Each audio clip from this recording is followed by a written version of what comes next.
rate of growth since the peak of the COVID-19 pandemic some 5 years ago. Bilateral tariff rates between the United States and its trading partners have risen sharply, with significant consequences for growth and for inflation. Measures of trade policy uncertainty based on print media have increased to unprecedented levels.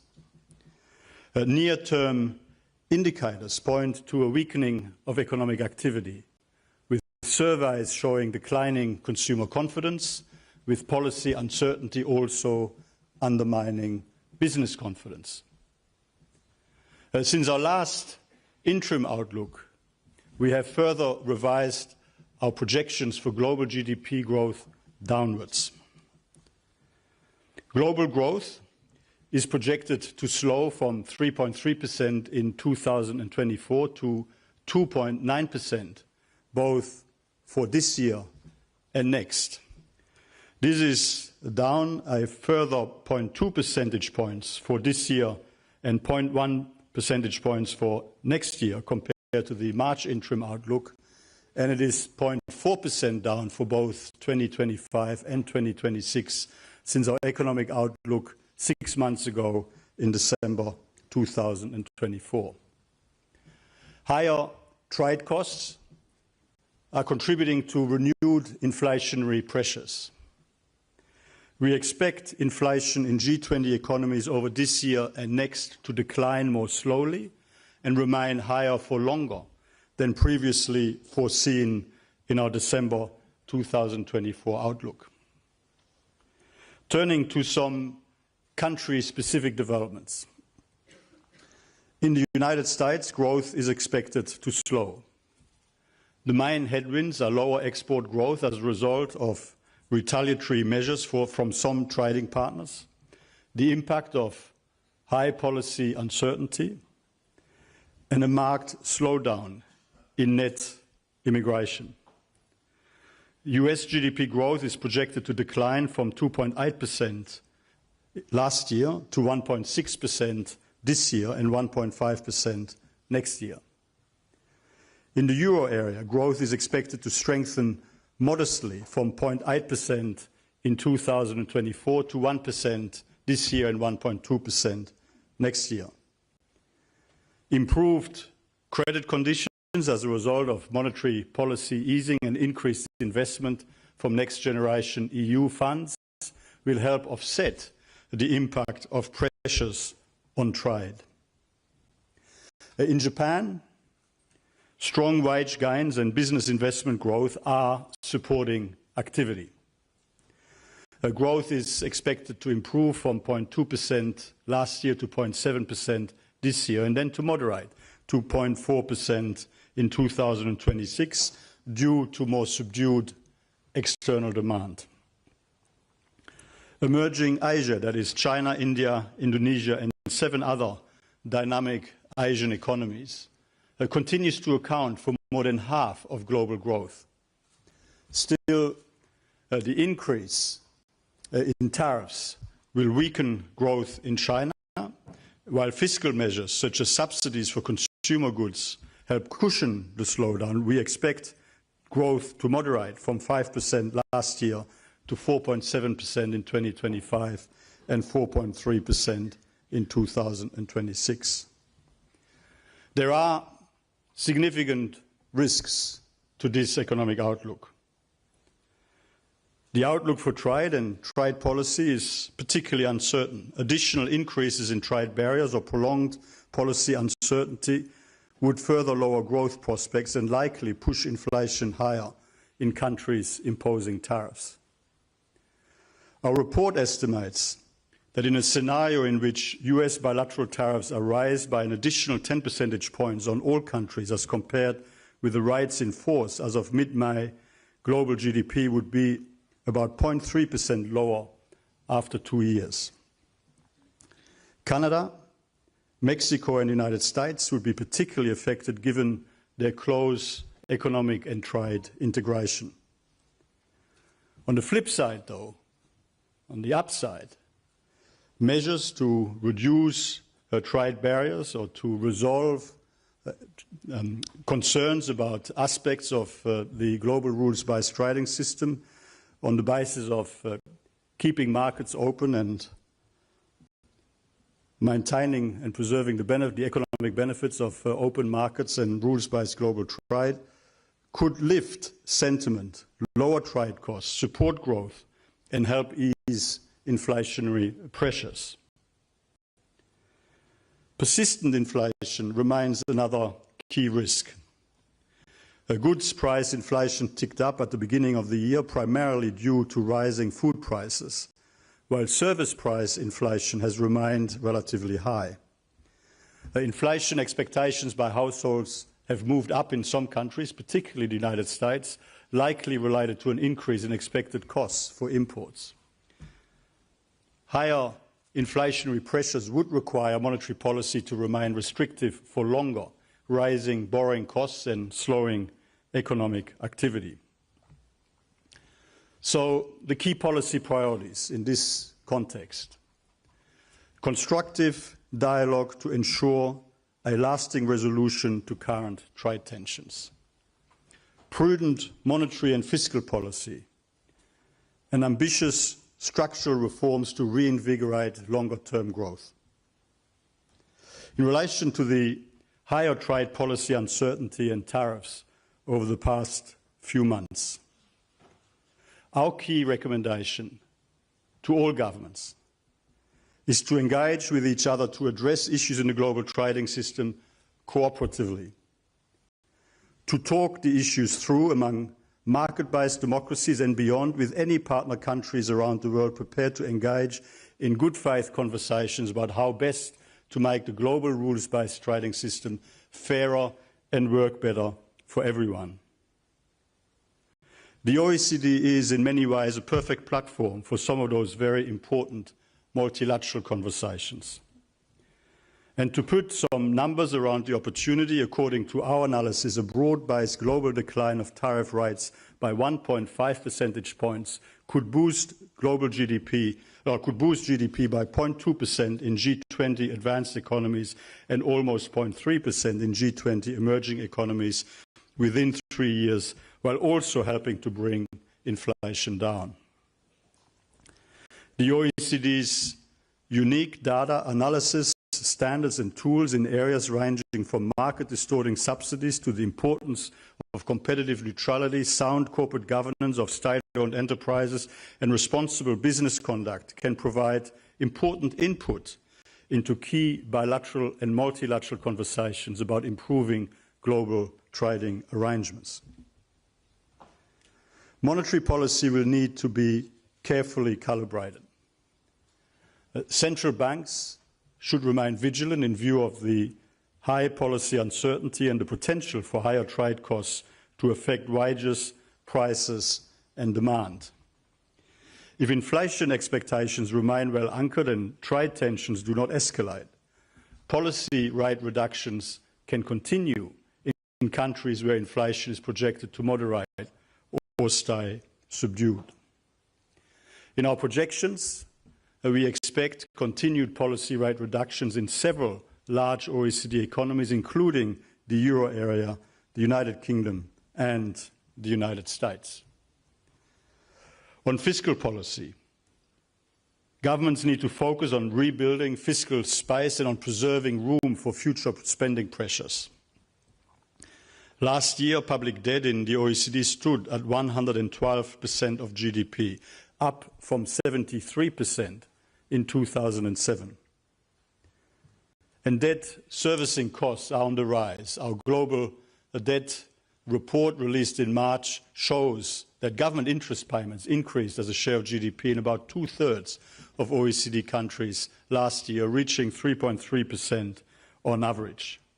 In parallel, defence spending requirements have been increasing in Europe and elsewhere, though it is still below countries' own targets, forcing difficult choices about the pace and the composition of fiscal adjustment.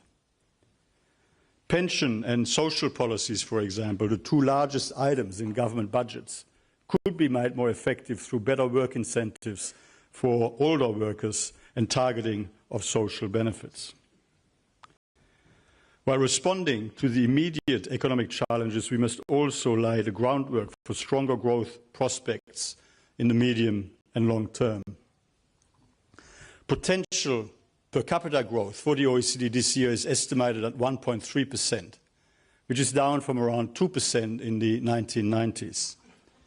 Job creation has been a central driver of growth in recent years, while productivity growth and investment have both declined significantly.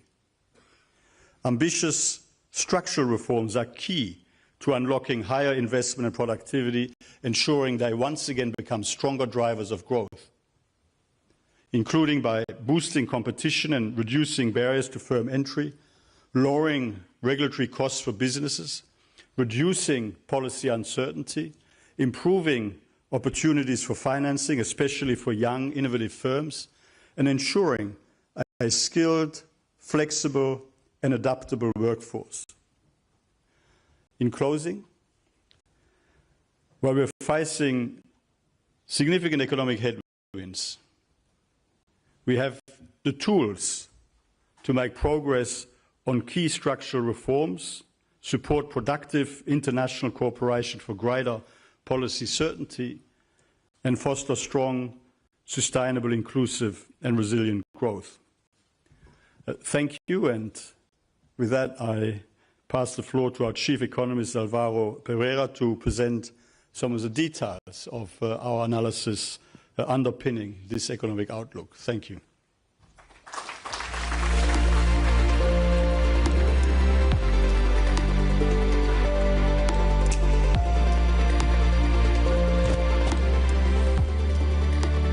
Good morning, pleasure to be here.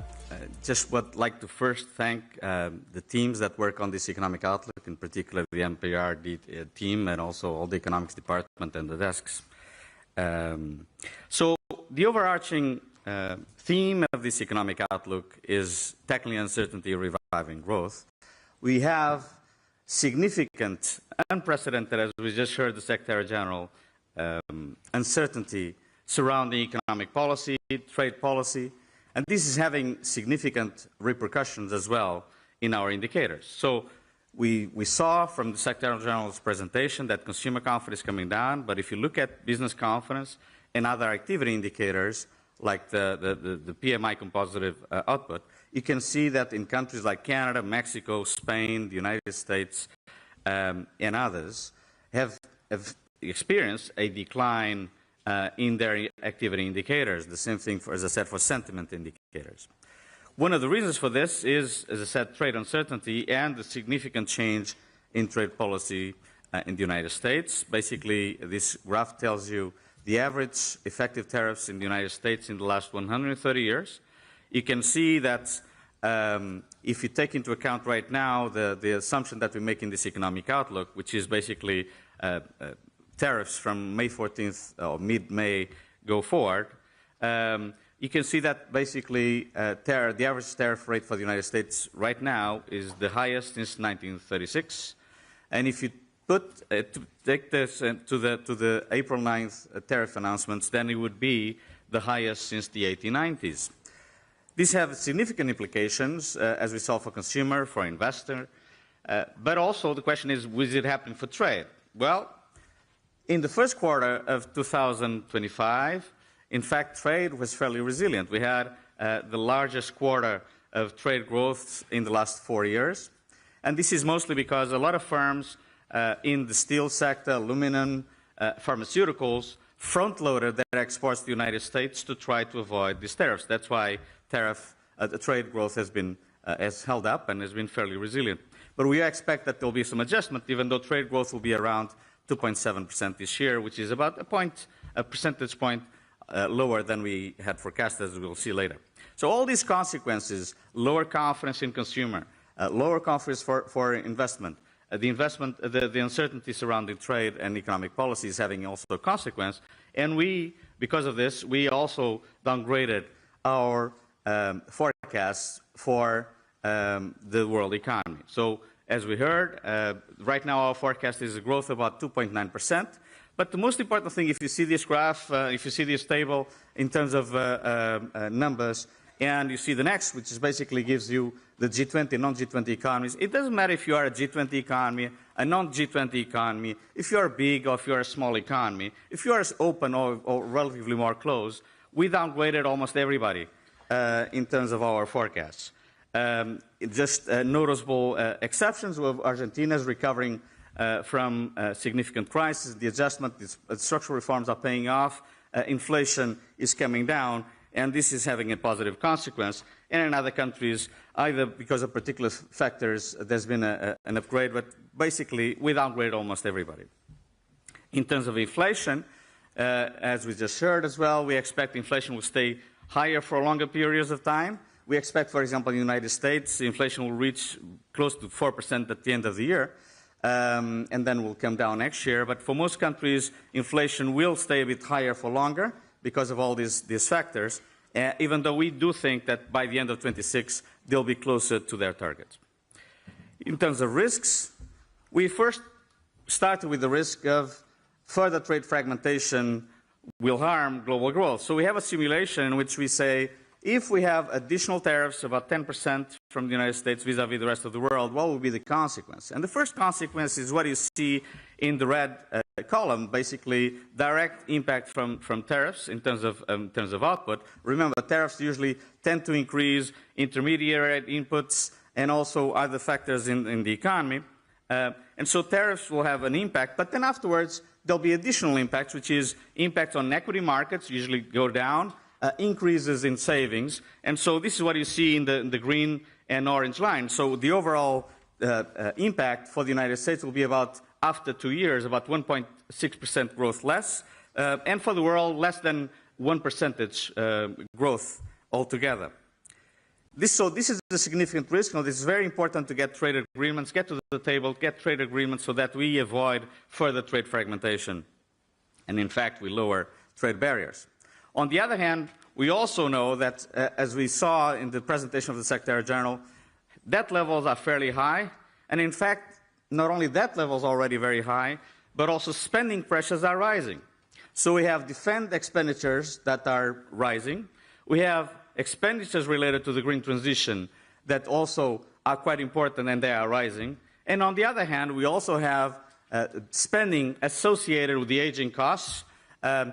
Aging is one of the big advances of humanity. We are getting, in terms of life expectancy, 2 years per decade.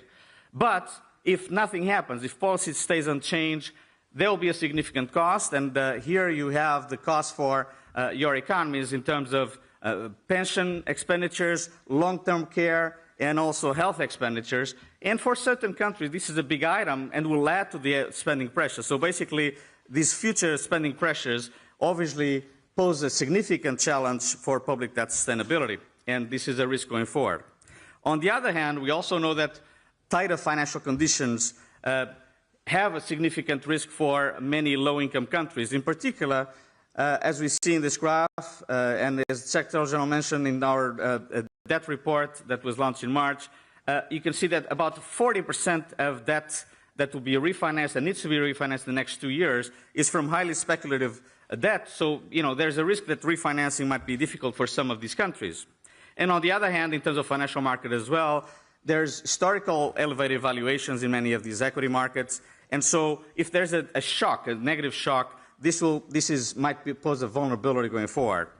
So what type of policies, since we have these conditions, what type of policies is the OECD recommending right now?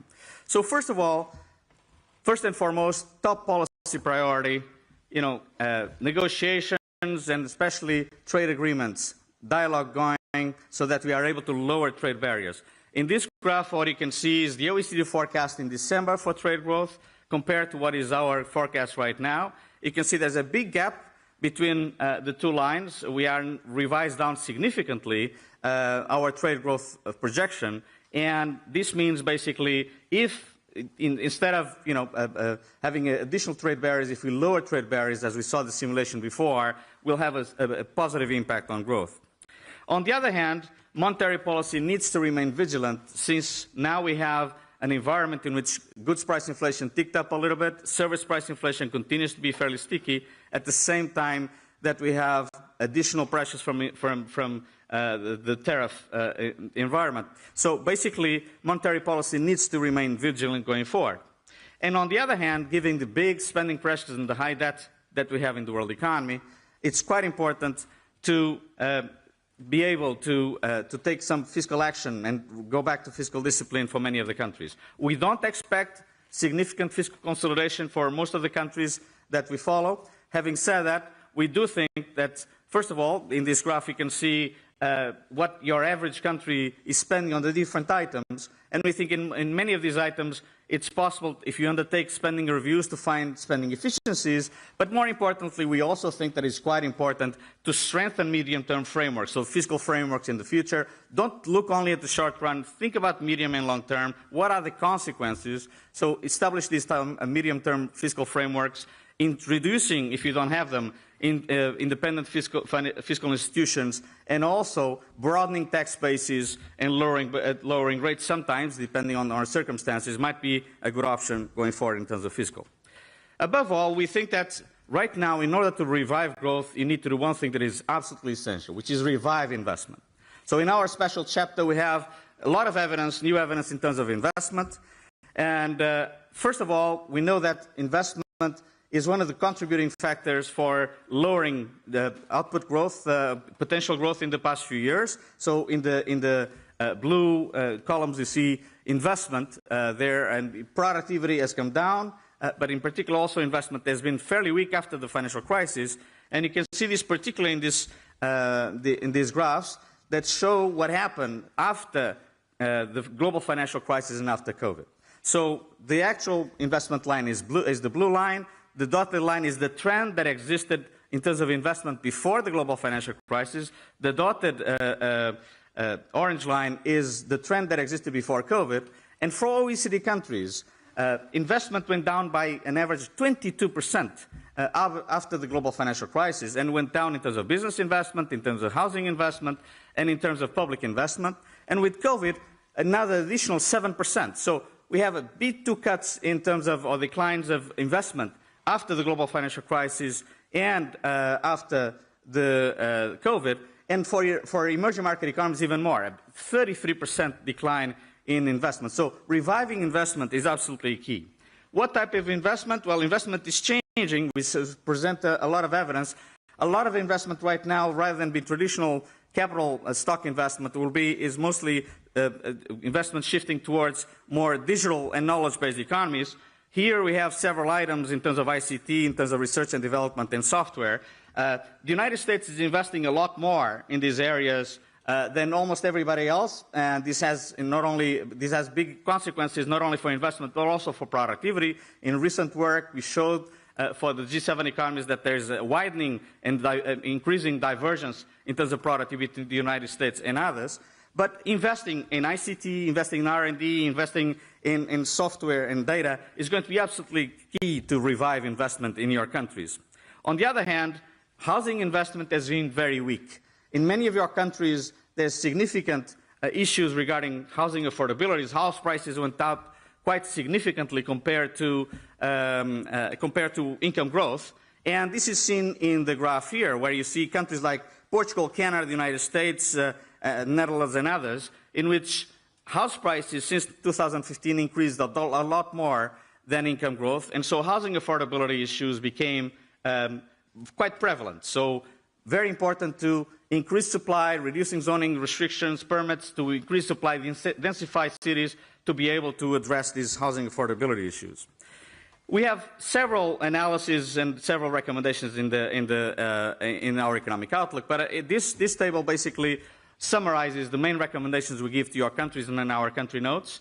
We think that in terms of reviving investment, you need to boost competition, also increasing public investment, in particular in areas like energy security, critical infrastructures, strengthen transportation networks. All that is going to be very important to boost public investment. Also, addressing skill shortages. If you remember, last economic outlook, we said that there is, in more than close to 40 countries, significant skill shortages around the OECD, and so it's absolutely essential to address these skill shortages to improve investment. but also other recommendations on housing and on financial markets and so on. Let me sum up. So remember, we are in an era of very significant and unprecedented uncertainty. This is having an impact for consumption, for investment, and for activity. And that's why we downgraded most of the outlook for most of the countries. In terms of policies, the most important one, remember, the top policy priority is to lower trade barriers so that we are able to boost growth and have less inflationary pressures. We also think that it's quite important for fiscal discipline to come back to some of the countries to ensure fiscal sustainability. Vigilance in terms of monetary policy, but the most important factor in terms of reviving growth is to revive investment. Investment policy should be a top priority for the medium and long term, and we hope that our recommendations are able to provide shed some light on these issues for countries. Thank you.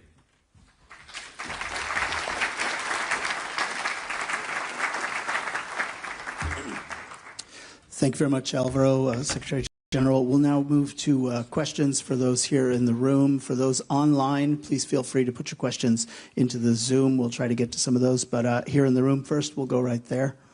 Please introduce yourself. Ángel Calvo from the Spanish press news agency EFE. Your outlook is clear about the effects on the short term for the US and for the other countries because of the Trump tariffs. But in the long term, what can happen? I mean, Donald Trump can success to relocalize a part of these imports which have now tariffs, and in the other side, what will happen with all these products that in the past went to the US and because of the tariffs, for example, Chinese products or other, cannot go to the US, where these products will go and which will be the effect? Well, I'm going to ask Alvaro to complement my answer, but let me just reinforce the point.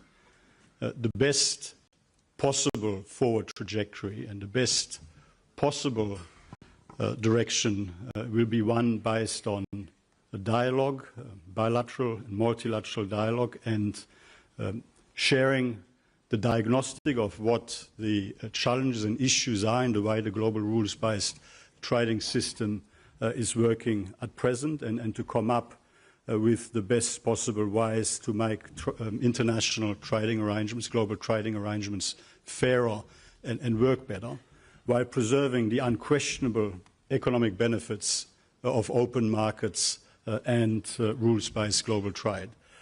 The efficiency benefits, the benefits in terms of innovation, competitiveness, driving costs down, ensuring that consumers and businesses have access to the highest quality goods at the best and services at the best possible prices, and indeed, driving increased incomes, driving lower costs. Now, there are some real issues to be tackled in terms of the way global rules-based trading arrangements are currently working. There are things to be done to improve economic security, to increase the resilience of supply chains, to improve the global level playing field. But the best way to do it is, in particular, for market-based democracies to work together on the best possible ways forward, and for market-based democracies around the world to engage with all other countries committed to reform global trading arrangements in good faith to ensure that they are fair and work better for everyone. But Alvaro. Well, you asked about the long run. Well, in the long run, productivity growth is going to make all the difference. And so countries that are able to revise their productivity and are able to become more innovative and continue to be on the technological frontier will be the ones that will do better. In fact, that's why in recent work that we've done in terms of the impact of AI, which is a general purpose technology, will have a significant impact across the economy. One thing that we see is that right now there's a widening gap in terms of productivity growth between the United States and the rest of the OECD economies. And we expect with the artificial intelligence and the development and the investment in new technologies that the United States, as I just showed, is leading, we expect that this productivity gap will widen. So it's very important for countries around the world, if they want to revive their productivity, to bring more investment to the table, investing in this type of technologies, accelerating the investment in addressing skill shortages is going to be quite important. So this is what is going to matter mostly in the long term. You asked about trade diversion. Well, trade diversion happens when they have very often with trade barriers.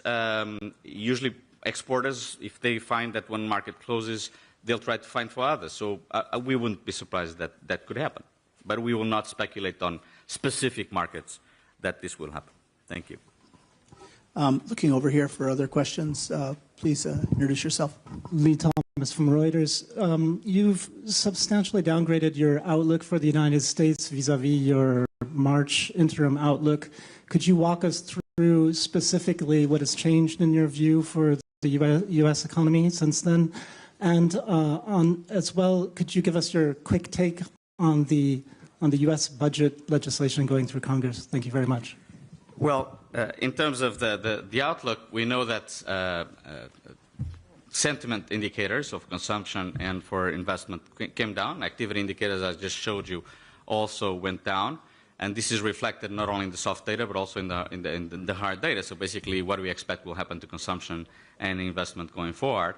Well, we also know that since March, there's been an increase in trade barriers, and we take this into account in our estimations, not only from our desks, but also from our models. I try to understand what will be the impact. So that's the reason why we've downgraded the United States, like we downgraded many other countries. In terms of the budget, we incorporated the budget forecasts in our own forecasts. So the extension of the tax cuts and all the other tax cuts are incorporated in our forecasts. Thank you.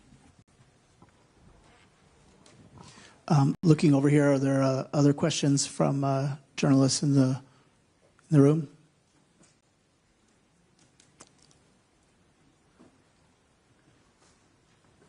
I do not see any other questions. Therefore, we will close the press conference. Thank you very much. All the information, the economic outlook is available on the website.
Secretary-General of the OECD, Mr. Mathias Cormann, the 2025 MCM Chair and Minister of Foreign Trade for Costa Rica, Mr. Manuel Tovar, and Ministers for the MCM Vice Chairs, Australia, Canada, and Lithuania.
Every so often, uncertainty forces us to question who we are and where we want to go.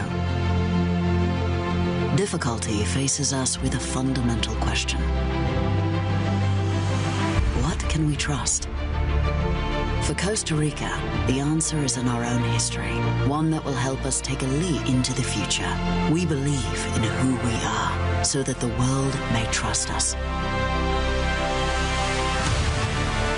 We put our trust in life balanced with nature. This is how we manage to grow back our rainforest, to protect over 1/4 of our territory, and to produce all of our own energy through renewable sources. Our wit continues to source the world with thousands of products with great added value. We are leaders in innovation in Latin America because we believe in our talent. We invest in infrastructure and international agreements so that we can access any corner of the world effectively and safely. When we abolished our military, we focused on our stability, solidarity, and peace. We believe in the well-being of our people and in the constant effort to build a respectful, diverse, and vigorous country.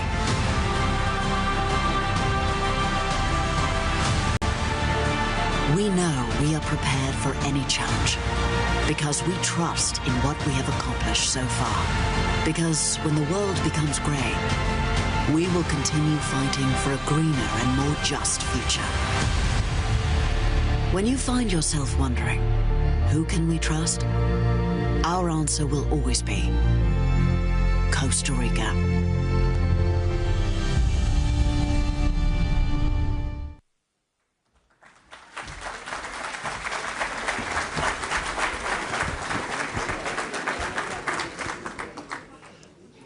Prime Minister of Ukraine, dear Dennis, a very warm welcome to the OECD, ministers, excellencies, distinguished guests, delegates, friends all. A very warm welcome to you all to this, the 2025 Ministerial Council Meeting of the OECD.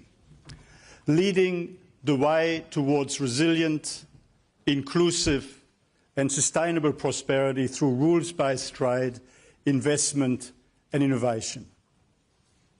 The theme of this year's MCM goes to the core of our mission as your organisation for economic cooperation and development. As we gather here today, the world stands at an inflection point. The global economy is more interconnected and more interdependent than ever. The need to work together and find solutions together to the challenges of our time is more important than ever. And after a period of remarkable global economic resilience in recent years, the global economic outlook has become more challenging.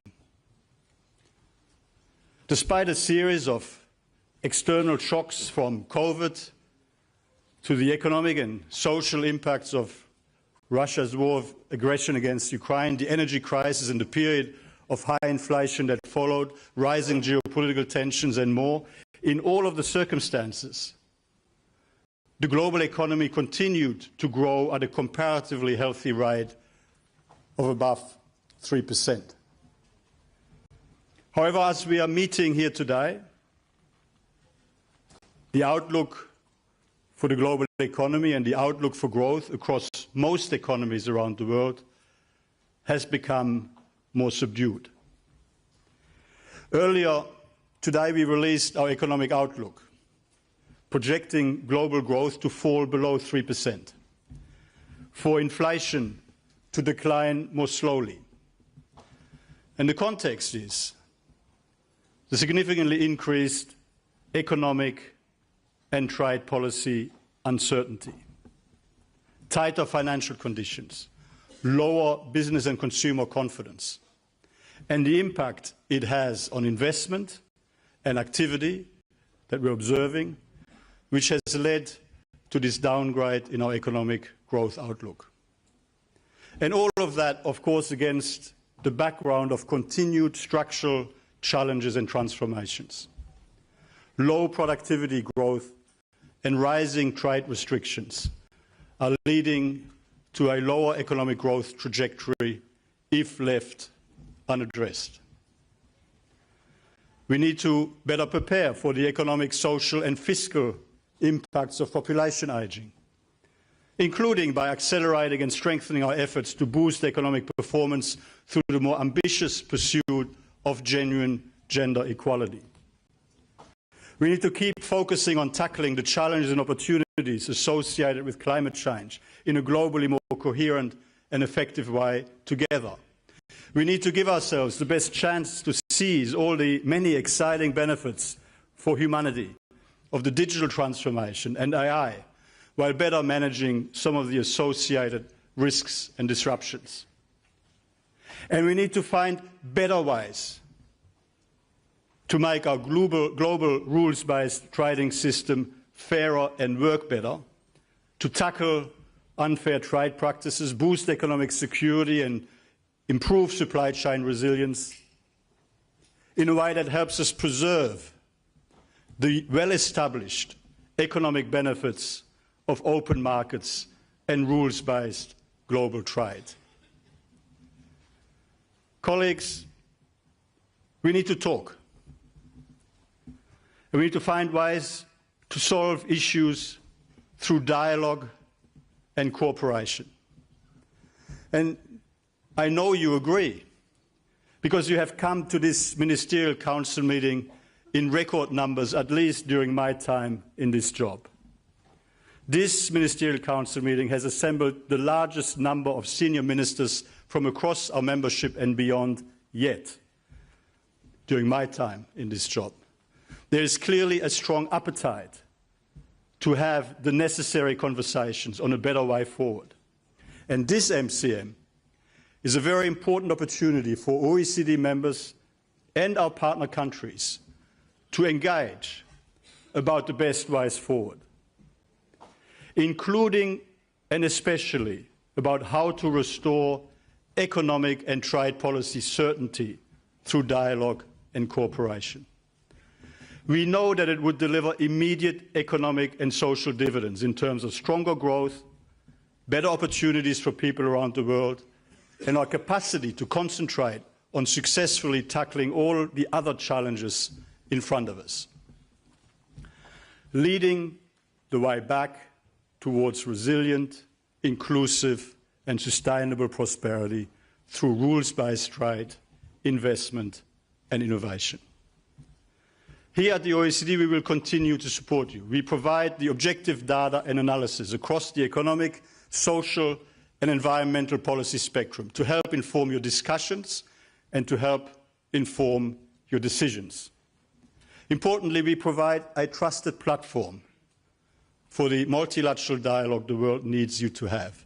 And over the next 2 days, I strongly encourage you to have as many bilateral and multilateral conversations in informal and formal settings as you possibly can to try and find the best ways forward.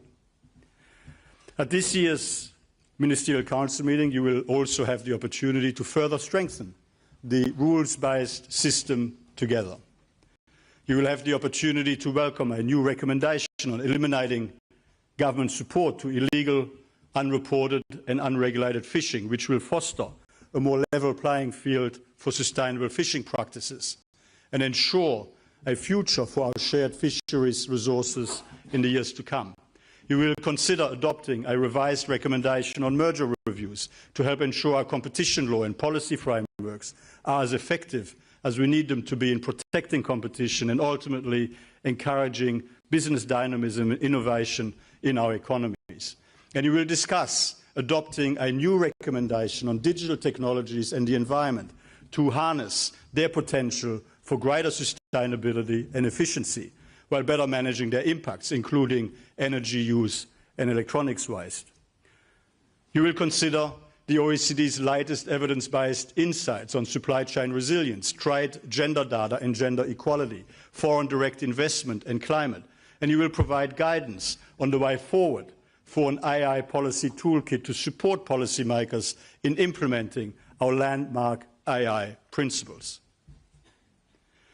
And you will shape the OECD's efforts to further advance our global engagement, which is truly fundamental to our organization's continued relevance, effectiveness and impact, and indeed a testament to the continuing interests of countries around the world to engage and adhere to our standards and best practices. This includes taking stock of our accession processes with a record 8 candidate countries, including Indonesia, which is submitting its initial memorandum at this MCM later today, a major milestone in their accession journey. To deepen our engagement with Latin America and the Caribbean, a region of extraordinary human and natural potential and home to 4 of our members and 3 accession candidates and many more important partners, you will discuss a new strategic framework and a new Paraguay country program, and you will also take stock of the very significant progress made under the Ukraine country program in areas ranging from energy sector reform to a substantially strengthened anti-corruption and integrity framework. And Prime Minister, dear Dennis, thank you again for joining us today to demonstrate your continuing strong commitment to deepening engagement with the OECD. And thank you in particular for your strong personal leadership in pursuing the increased alignment of Ukraine's legislation, policies and practices with OECD standards and best practices. We continue to stand with the people of Ukraine in your pursuit of a bright, peaceful, prosperous and European future. Colleagues, at last year's Ministerial Council meeting, ministers also gave us the mandate to start developing a new OECD strategy on development. During this Ministerial Council meeting, you will have the opportunity to consider my update on our collective progress towards finalizing that strategy, including the broad and inclusive consultations we have conducted with our partner countries and stakeholders, with OECD key partners, accession candidate countries, business and labour representatives, philanthropy, as well as international and civil society organisations. These consultations have provided a valuable opportunity to exchange, to learn from and build trust with a broad range of partner countries and stakeholders, to help shape the future direction of the OECD's work on development. Looking ahead, we must continue to advance a whole of OECD approach to ensure our organisation remains relevant and impactful, in fact improves our relevance and impact when it comes to responding to the needs of a diversity of country contexts and complex development challenges. We will continue to engage on the development strategy by ensuring outcomes of the upcoming Financing for Development Conference in Seville and other international events in 2025 are appropriately reflected in our work. In closing, the next 2 days are an opportunity for open and, yes, very frank, but most of all, constructive, pragmatic, and solutions-oriented dialogue. I am so much looking forward to our discussions over these next few days, to your insights and contributions, as you shape the direction of this organization, your organization, for the year ahead, advancing new, impactful tools for effective policy cooperation and working together to build a better future. Excellencies, colleagues, friends, we will now hear an introductory message from the President of Costa Rica, Rodrigo Chavez Robles, but very warm welcome, and this MCM is now being officially opened. Thank you.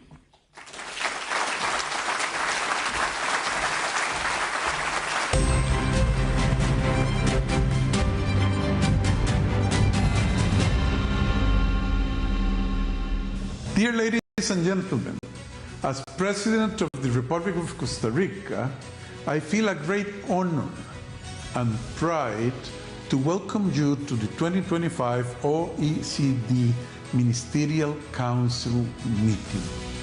Just a few years ago, Costa Rica was the newcomer in this organization, the new kid in the block. Today, we have the privilege of chairing this important gathering for the future of our economies and especially our democracies. And we do so with humility, yes, but also with our heads held very high, because this moment confirms something very clearly. When a country commits to excellence, to transparency, and to purposeful development, results must follow. I extend my deepest thanks to our partners in this presidency, Australia, Canada, and Lithuania. I thank you for your leadership and vision. From afar, thank you for walking this path alongside with us. This forum should not be a stage for just polished speeches. It must be a platform for action. And Costa Rica comes here to speak clearly. We believe in the power of international cooperation grounded in rules, in evidence, and in shared values. Freedom, democracy, the rule of law, and human rights are not diplomatic ornaments or just beautiful words. They are the pillars upon which we need to build our societies. And if we don't protect them with determination, the world's tremors can shake the very foundations of our societies. Because growth is meaningless if it is not shared widely among all members of society. Our common goal must be just one: to improve people's lives through better distribution of opportunities, to give every member of our societies the opportunity to prosper and to develop as a human being. That's why the priority of this forum must be to push for solutions to key challenges such as economic security, resilient supply chains, women's empowerment, the empowerment of every citizen, and the transition to digital and sustainable economies.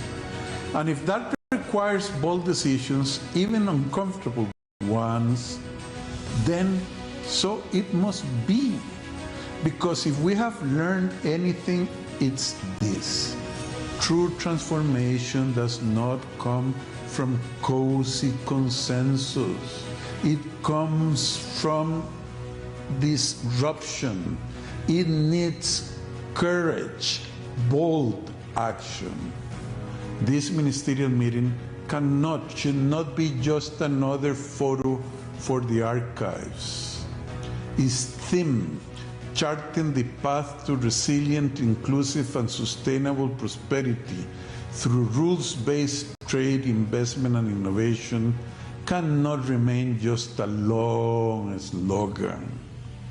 It must become a roadmap, a commitment, the plan for action in order to achieve shared prosperity among nations and within nations.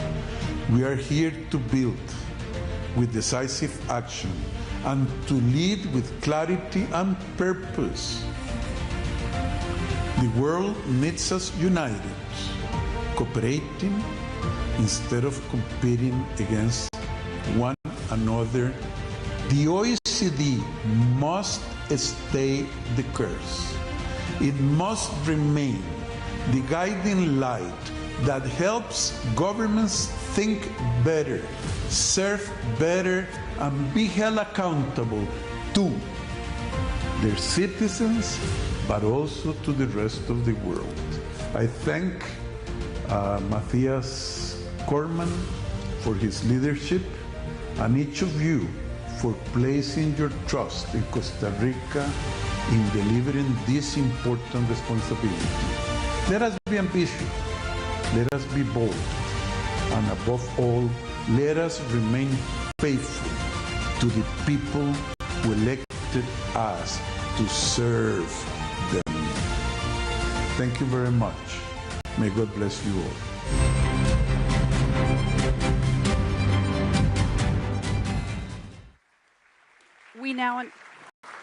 We now invite the Chair, Minister of Foreign Trade of Costa Rica, Mr. Manuel Tovar, to the far podium to deliver his address.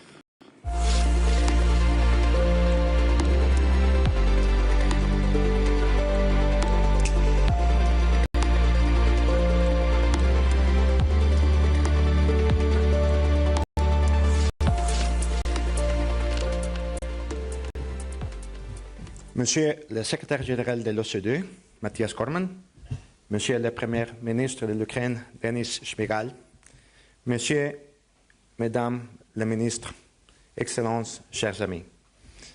C'est avec gratitude et un profond sens de responsabilité que j'inaugure la 64e réunion du Conseil de l'OCDE au niveau des ministres, accompagné par l'Australie, le Canada et la Lituanie en tant que vice-président.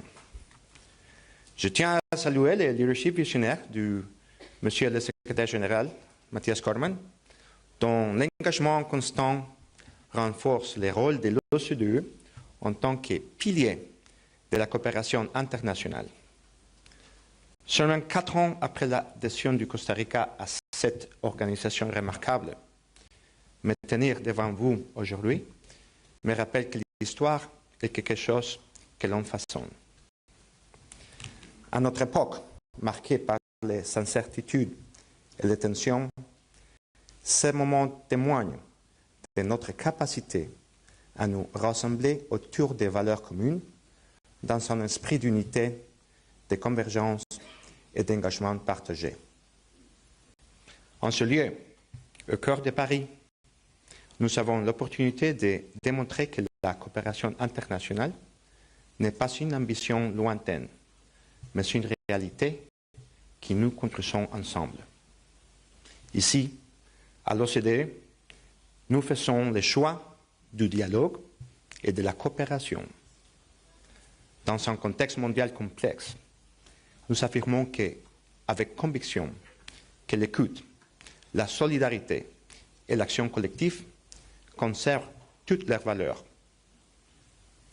Nous restons convaincus que l'écoute, la solidarité et l'action collective demeurent plus essentiel que jamais. Et face aux défis qui l'interpellent, le multilatéralisme, nous renouvelons notre engagement à le faire vivre, à l'adapter et à la renforcer au service de nos sociétés et générations futures. Dear friends, we're living through times that test not only our economies, but our values, our cohesion, our shared vision for the future. Around us blow the winds of geopolitical tensions, economic disruptions, climate change, and an accelerating tide of digital transformation. In the shadow of conflicts, including Russia's war of aggression against Ukraine and other volatile dynamics across the globe, the answer is not to turn inward, but to come together. We must stand and remain united. This is why we come here together at the OECD. This organization stands as a force for transformation, a source of clarity, a driver of solutions, and a pillar of trust. It reminds us that dialogue works, that evidence matters, and that consensus is still possible and still powerful. As George Marshall once warned us, the world situation is very serious. These words apply today, and so does the underlying call to not despair, but to lead. At this turning point, we must be wise and courageous. This year, we propose the theme, leading the way toward resilient, inclusive, and sustainable prosperity through rules-based trade, investment, and innovation. Costa Rica believes that the future is not something to be awaited, but something to be built through sound policy, open dialogue, bold ideas, and shared responsibility. To enhance the resilience of our economies, we must strengthen their ability to better withstand shocks and mitigate risks by fostering policies that prioritize and promote diversification and sophistication.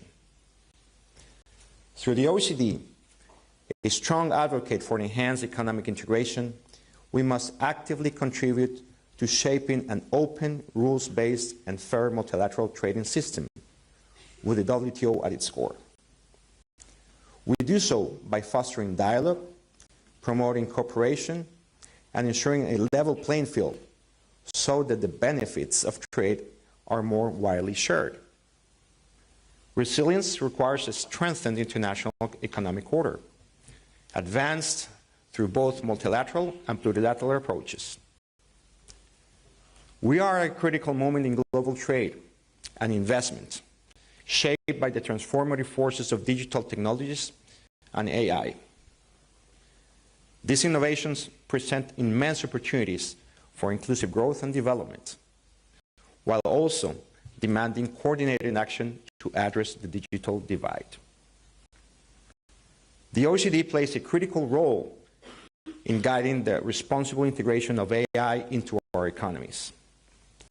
We must work together to foster equitable access, advance gender equality in the digital economy, and encouraging responsible foreign investment that aligns with sustainability and international best practices.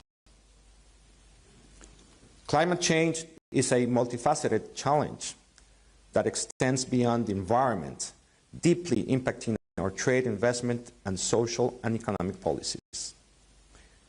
It is time to move from evidence to action by harnessing trade and investment as powerful tools to drive sustainability and prosperity. We must advance these policies consistently with environmental goals through international cooperation and promoting new generational plurilateral agreements that reinforce the links between climate, trade, and sustainable development. We must also create the conditions to attract responsible investment, mobilize resources, and build partnerships that support our collective climate objectives. None of these are beyond our reach. OECD exists precisely to meet this kind of challenge, to turn complexity into coherence and vision into action. It stands as living proof of that multilateralism can still deliver and that shared values, as enshrined in our convention and reaffirmed in our vision statement, can still unite us in common cause. My message is clear. Let us be bold in our choices. Let us not merely react to the global turbulence. We must shape the direction of its winds. Let us listen closely to each other. Let us innovate with purpose and responsibility. Let us continue to open doors to dialogue, to cooperation, and to creative forward-looking partnerships. We are a community of purpose and like-mindedness, a coalition of values and purpose. Our diversity is not a weakness, but rather a strength. We might have candid discussions and different views, yet our main objective is clear. We must advance to achieve common ground and to move forward together. The OECD remains a steady hand. In a world of uncertainty, reason, cooperation, and trust prevail. And here in Paris, we choose to move ahead together towards better policies for better lives. I leave you with these words from the OECD's founding vision. Let this be a beacon of what we can achieve when we come together, not despite our differences, but because we're committed to navigating them constructively. Let us choose progress over paralysis. Let us choose cooperation over confrontation. Let us rise to this challenge and lead by example. Let us seize this opportunity and let us today lead the way. Thank you.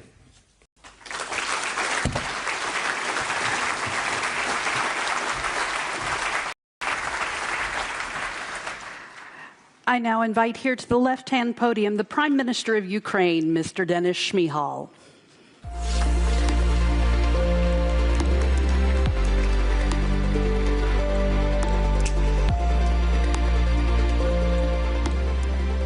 Dear Mr. Secretary-General, dear Mathias, Mr. Chair, Minister Manuel Tovar, co-chairs, Excellencies, ladies and gentlemen, it is an honor to me to take part in the opening of this OECD Ministerial Council meeting. Ukraine greatly values the OECD as a vital platform for dialogue, policy development, and the exchange of the best practices, all of which contribute to long-term prosperity and economic resilience worldwide. Let me express my sincere gratitude to the chair of this meeting, Minister of Foreign Trade of Costa Rica, Mr. Manuel Tovar, for his personal attention to Ukraine. Thank you. I also thank the co-chairs, Australia, Canada, and Lithuania, and all our friends for their consistent support to Ukraine, to us. And thank you, Secretary-General Cormann, dear Mathias, for your leadership and for the fruitful ongoing cooperation between Ukraine and the OECD. 2 years ago, right here in Paris, we launched the OECD program for Ukraine. It marked the beginning of a result-driven dialogue on our country's path to membership in the organization. Our goal is clear: to become a full member of the OECD and join the community of advanced economies. During the last 2 years, together with the organization, Ukraine has launched 23 initiatives and adopted 8 legal instruments. We have made tangible progress in fighting corruption. Ukraine has built a functioning anti-corruption infrastructure and has already implemented most of its national anti-corruption program, which is 80% aligned with the OECD standards. We have expanded digital governance to reduce corruption risks and their core. Tools like the Unified State Open Data Portal, the Prozoro public procurement system, and the Dream Digital Recovery ecosystem are already making measurable difference. We are also advancing broad deregulation. Around 2,000 regulatory acts have already been repealed across multiple sectors. Bureaucratic barriers for businesses have been removed, and key legal frameworks have been brought in line with the EU standards. We are also advancing in line with OECD standards on privatization and corporatization. Last year, public auctions for privatized assets saw their value grow by 50% on average, and overall revenues outperformed expectations by 250%. We completed a full triage of state-owned enterprises and defined a list of those where independent supervisory boards will be established. Procurement transparency has improved as well, with the share of competitive procedures rising by 30% last year. We are grateful to the OECD and to Secretary-General Cormann personally for the strong recognition of our efforts, most recently expressed during his visit to Kyiv.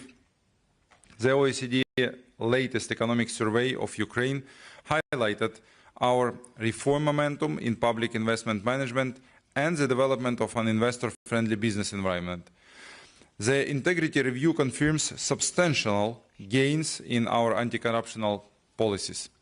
As a result of our reforms, the share of Ukrainians who personally encounter corruption in everyday life dropped from 70% to 15% in recent years. This is a fundamental shift away from a post-Soviet paradigm toward a European model of governance. These transformations are laying the foundation for Ukraine reconstruction, future growth, and long-term prosperity. We are not returning to the past, we are building the future, an innovative, dynamic country integrated into the global economy and the international security architecture. I believe the OECD will remain a close partner on this journey. We will continue advancing reforms across all sectors at full speed, and we hope that in the next year, such meeting, Ukraine will be participating as a full-fledged member of the OECD. Once again, I want to thank the organization for its leadership. Together we can achieve more. Together we can bring peace closer, rebuild Ukraine, make the world safer, and open new horizons for our people. Thank you so much. Thank you for your attention. Thank you.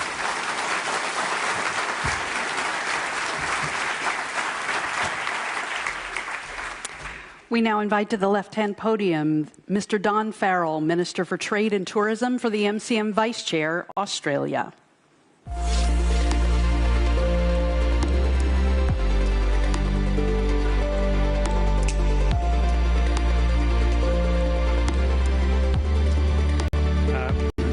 Hello, and thank you, Secretary-General, for giving me this opportunity to speak today.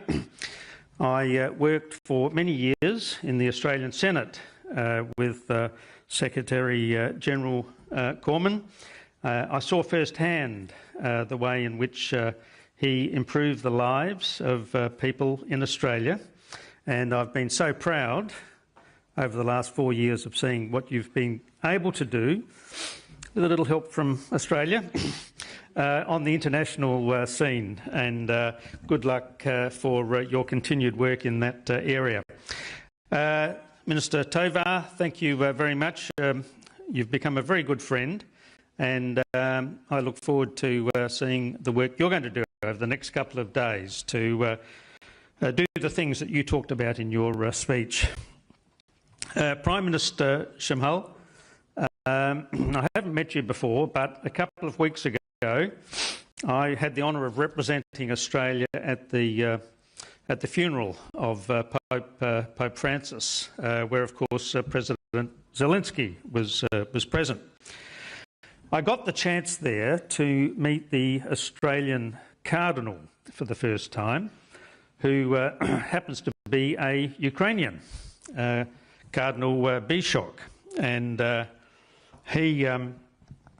my youngest daughter in December is marrying a Ukrainian boy on our vineyard in the Clare Valley in South Australia, and the Cardinal agreed to give them a special blessing, so I'm so pleased about that.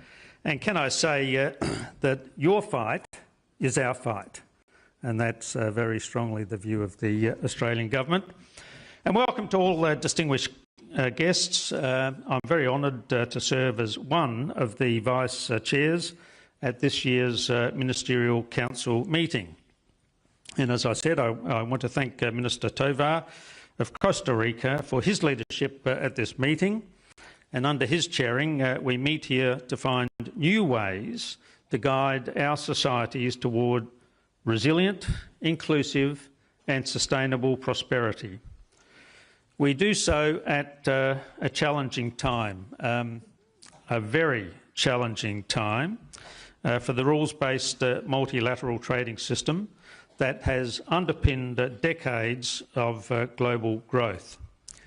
Our countries have relied on this system to provide a predictable framework for the exchange of goods, services and investments that have fuelled economic stability and prosperity. While the system has served us well, it's clear that it has not kept pace with modern economic challenges. How do we respond to these challenges will determine our future prosperity and the shape of the outlook of global trade. The OECD is an important platform for us to discuss these critical issues. The OECD's unrivaled analytical capability and its capacity for evidence-based policy guidance can help strengthen and support the global trade system and help us to identify creative solutions and shared problems. We must work together to reform and strengthen the multilateral system with the World Trade Organization at its core, building on the existing rules so it can respond to global challenges. None of us, our businesses, our workers, our citizens, can afford the unpredictability, the instability and the economic costs of a world without credible, enforceable trade rules. Multilateral rules-based trade can also help to achieve our net zero transition as part of a solution to global environmental problems. Our agenda for this Council is an important opportunity to consider these issues and other shared challenges, including on economic resilience. I have great confidence that the OECD's independent evidence-based analysis on policy responses to support economic resilience will help us to address vulnerabilities in our supply chains that can disrupt trade and harm our economies. Australia supports a more diverse OECD that collaborates more deeply with a broader range of partners.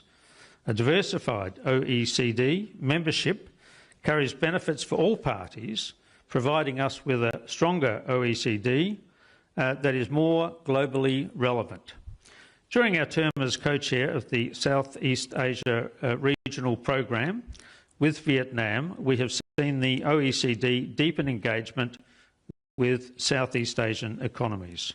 We welcome Indonesia and Thailand's accession processes and the potential for more Southeast Asian economies to follow their lead. The OECD Southeast Asia Partnership is stronger than ever. We thank Vietnam for serving with us as co-chairs and look forward to handing over the baton to the Philippines and Canada. I'm confident the partnership between the OECD and Southeast Asia will continue to deepen and broaden in coming years under their leadership. I'd also once again like to thank Costa Rica for chairing this year's MCM and acknowledge my fellow Vice Chairs, Canada and Lithuania, for their support in making this meeting a success as we strive towards a world where economies are not just strong but resilient, where policies are not just effective but equitable, and where our future is not just secure but also sustainable. Thank you very much.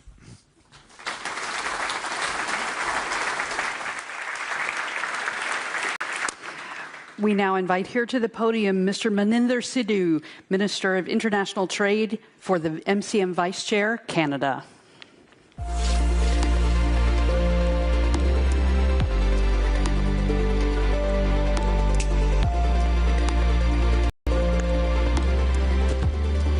Well, good morning, everyone. Bonjour et tous. Prime Minister Ismail, Ministers, Excellencies, and distinguished guests. Let me start by congratulating Costa Rica as this year's chair. Manuel, my friend, thank you to you and your team for your incredible work. Canada's pleasure to work with the other vice chairs as well, Australia and Lithuania, to support you. And thank you to Secretary-General Cormann for hosting us. The world is undergoing major upheavals, and many of our member countries are facing complex and unprecedented challenges in trade and in other areas. And it is our goal to help inject global stability and predictability. That stability is being challenged on many fronts, from geopolitical uncertainty to the digital and AI revolutions to environmental threats. These issues touch nearly every aspect of our lives, creating the conditions for political, social, and economic upheaval that will require a collective effort to address. In this, Canada believes that the OECD's evidence-based analyst approach can fill in knowledge gaps to help us untangle complex issues and help us find solutions to find some of our time's most fundamental challenges. Over the next 2 days, we will touch on many topics. It is Canada's sincere hope that these meaningful discussions will better position us to meet the challenges of today and tomorrow. We must remain strong and united. To paraphrase His Majesty King Charles III addressed to Canada's Parliament last week, the current global trade architecture is not perfect, but has helped to deliver the prosperity and stability for many people around the world. Canada remains committed to fair, open, and diversified trade, and we are very proud of our reputation as a strong, reliable, and stable trade and investment partner. However, we cannot rest on our reputation alone. We must continue working together, both domestically and with our international partners, to create new opportunities for our people, our workers, our businesses, and our economies. This is where the OECD can also play a vital role in reinforcing a strong, rules-based, multilateral system that continues to create prosperity and open doors to those who are typically underrepresented in global trade, like women, Indigenous people, and small business owners. In a few weeks, Canada will host the G7 leaders in Kananaskis, Alberta. Over the past 50 years, the G7 has evolved beyond its original economic focus to address a broad range of global issues. As 2025 G7 President, Canada is ready to build a coalition of like-minded countries who share our values and believe in international cooperation and the free and open exchange of goods, services, and ideas. And to demonstrate our leadership in addressing some of today's most pressing issues, from international peace and security to global economic stability and growth to the digital transition.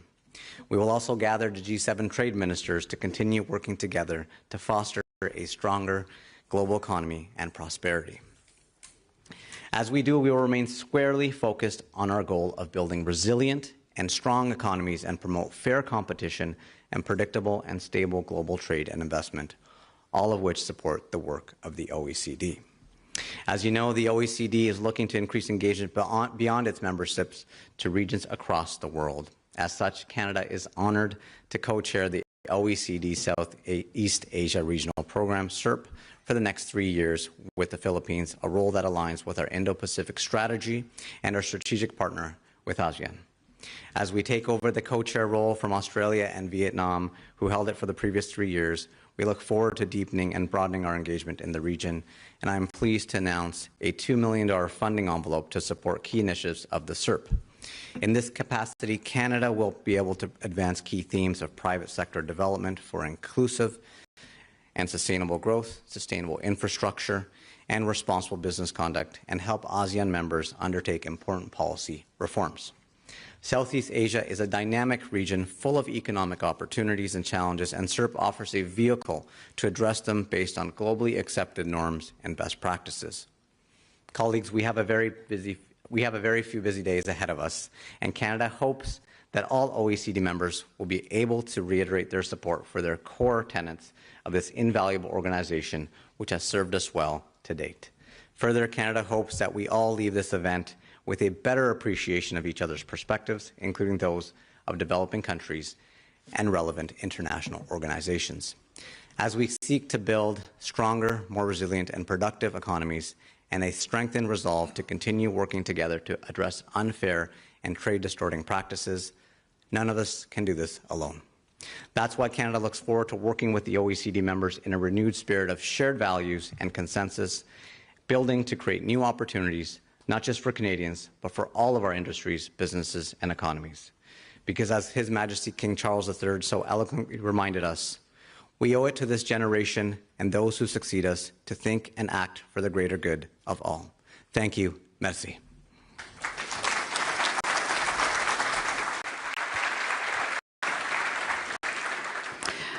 We now invite here to the podium Mr. Kęstutis Budrys, the Minister for Foreign Affairs for the MCM Vice Chair, Lithuania.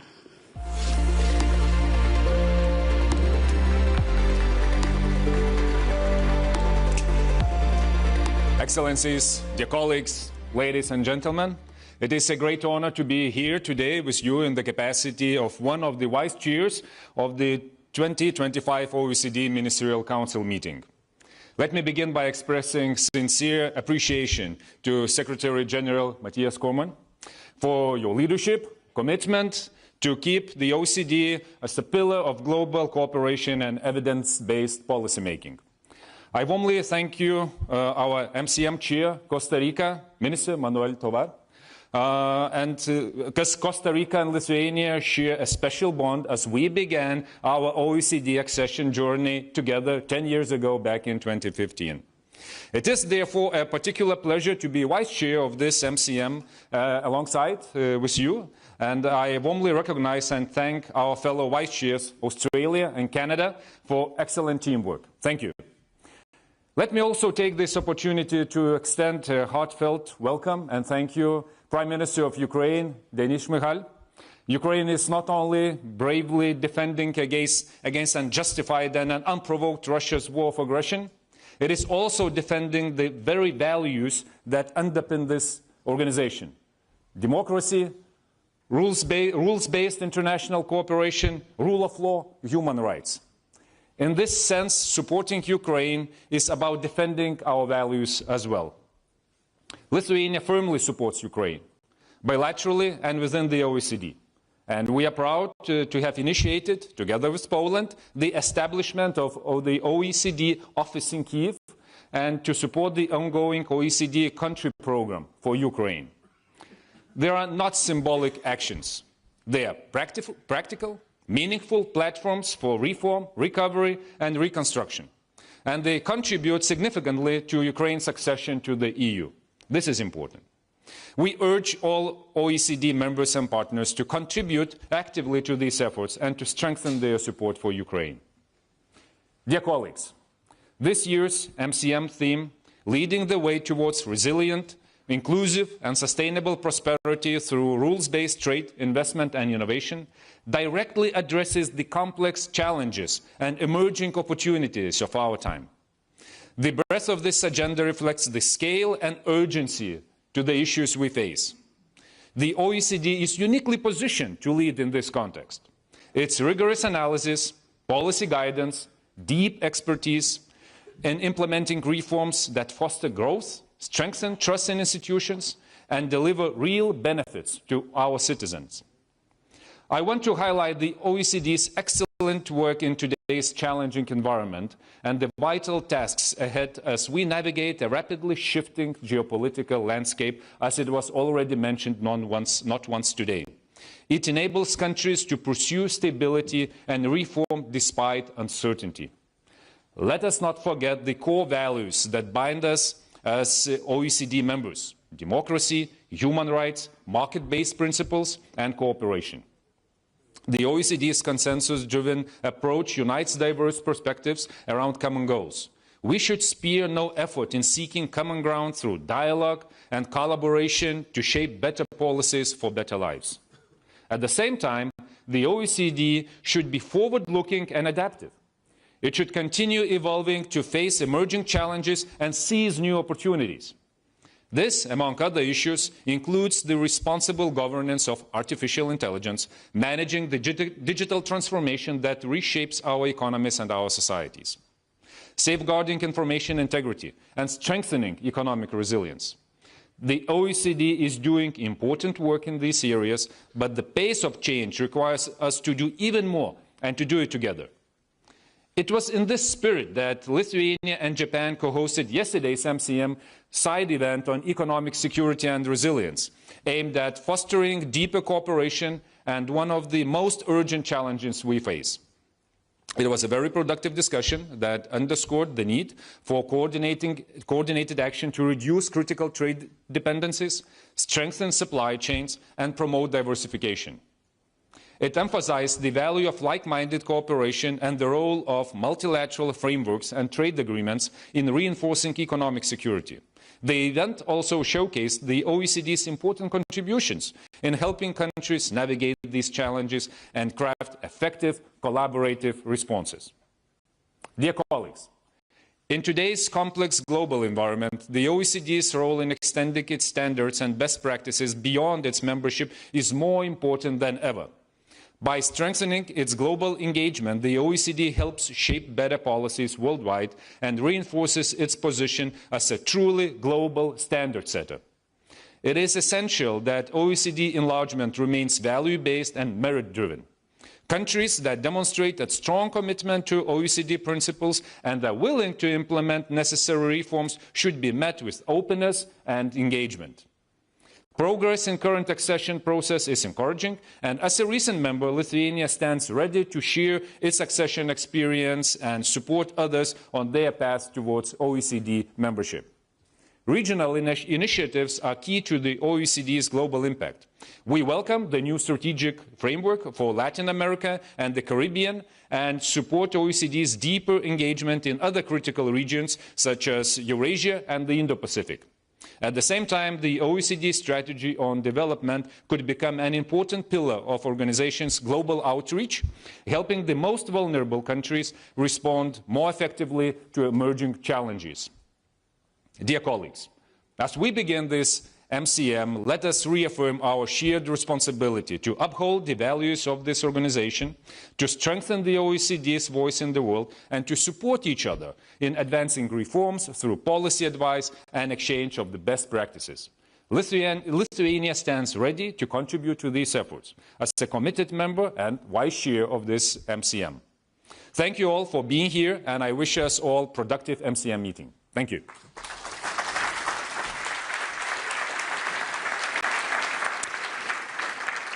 Ladies and gentlemen, please join me again in thanking our speakers, President Chavez Robles, Prime Minister Shmihal, Secretary-General Cormann, Minister Tovar, Minister Farrell, Minister Sidhu, and Minister Boudries.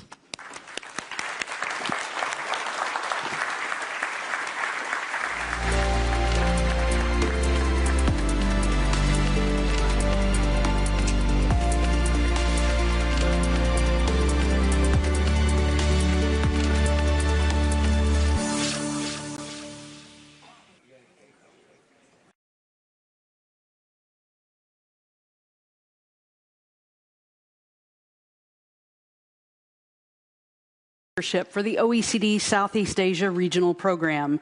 Along with the Secretary-General, we invite to their seats on stage ministers for the outgoing program co-chairs Australia and Vietnam, Mr. Don Farrell and Mr. Win Tan Tang.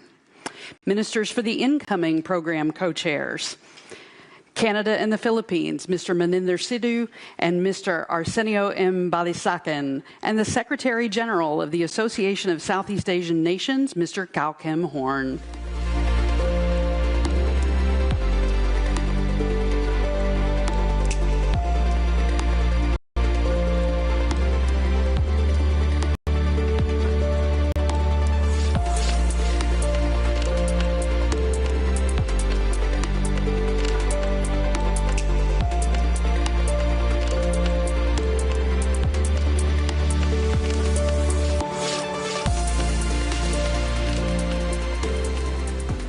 Ministers, Secretary-General, we can take a seat.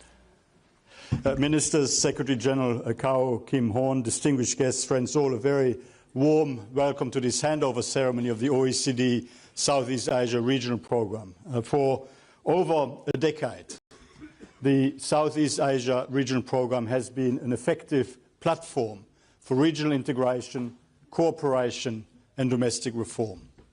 It has helped governments across the region liberalize investment, boost the development of the small and medium-sized business sector, build sustainable infrastructure, tackle tax avoidance, and grow the digital economy. In parallel, since its establishment in 2014, the programme has supported countries across the region in more than doubling their adherences to OECD instruments and their participation in OECD bodies. The programme has also benefited from and deepened our very valuable partnership with ASEAN, now strengthened with our newly appointed OECD liaison officer to ASEAN based in Jakarta. As co-chairs since 2022, Australia and Vietnam made a significant contribution to deepening the OECD's mutually beneficial engagement in Southeast Asia. Vietnam has been a highly committed and proactive co-chair, co-hosting 2 successive ministerial forums of the programme in Hanoi in 2022 and 2023, with a focus on resilient supply chains and sustainable investment, respectively. Australia has been a key supporter of the OECD Council's historic decision last year to open accession discussions with Indonesia and Thailand, our first candidates from the region, while providing practical assistance through tailored capacity building for Indonesia's accession process. At this MCM, we look forward to receiving Indonesia's initial memorandum as a major milestone towards accession to the OECD. And about a month ago, Thailand co-hosted the 2025 Southeast Asia Regional Forum, where Thailand's government shared their continued strong commitment towards the accession process and their progress in preparing their initial memorandum. We are grateful to the governments of Australia and Vietnam for your commitment and achievements over these past 3 years. You are leaving a strong legacy for our incoming chairs. In Canada and the Philippines, we welcome you as the new leaders of the Southeast Asia Regional Programme for the next 3 years. You will help shape the OECD's future engagement in the region. You will lead us in supporting Southeast Asian countries closer alignment with the OECD standards and best practices through existing and new country programmes and through tailored technical assistance projects. And we will support your ambitions to enable reforms for stronger, more sustainable and inclusive economic growth by leveraging OECD data, tools and analysis, including in areas such as sustainable infrastructure, digitalisation and innovation. We look forward to continuing our productive cooperation through the Southeast Asia Regional Programme to build stronger partnerships with economies right across Southeast Asia. Thank you.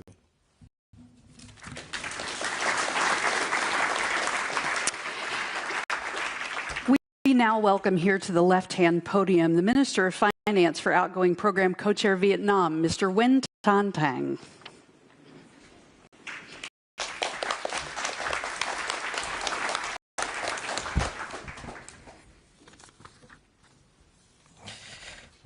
Thưa ngài Manuel Tovar, Bộ trưởng Thương mại nước ngoài Costa Rica, thưa ngài Mathias Cormann, Tổng thư ký OECD, thưa các vị lãnh đạo và quý đại biểu, tôi rất vinh dự đại diện cho chính phủ Việt Nam phát biểu tại lễ chuyển giao vai trò đồng chủ tịch chương trình Đông Nam Á CIAP của OECD.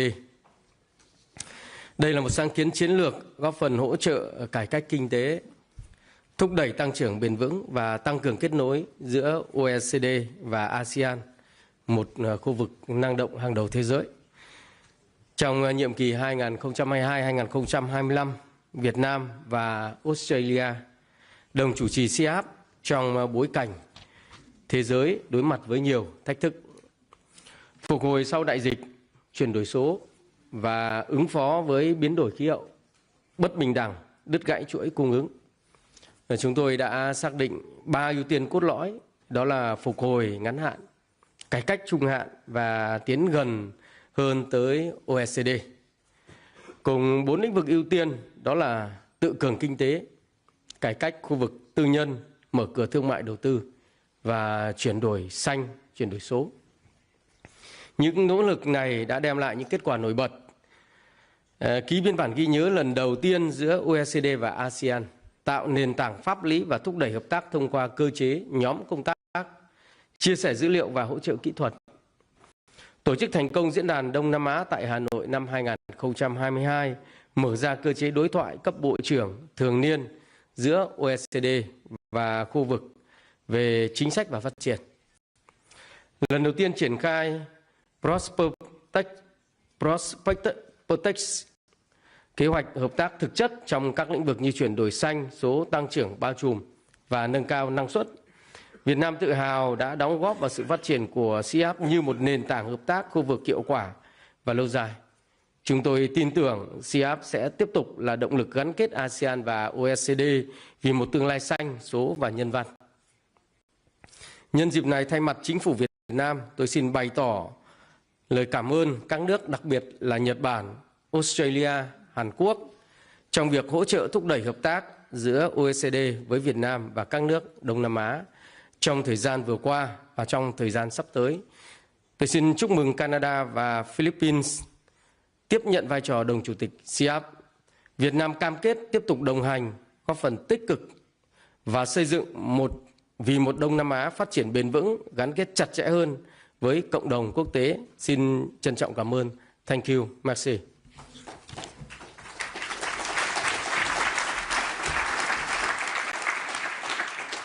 We now welcome here to the left-hand podium the Minister of Economy, Planning and Development for incoming co-chair of the Philippines, Mr. Arsenio Mbalisacan.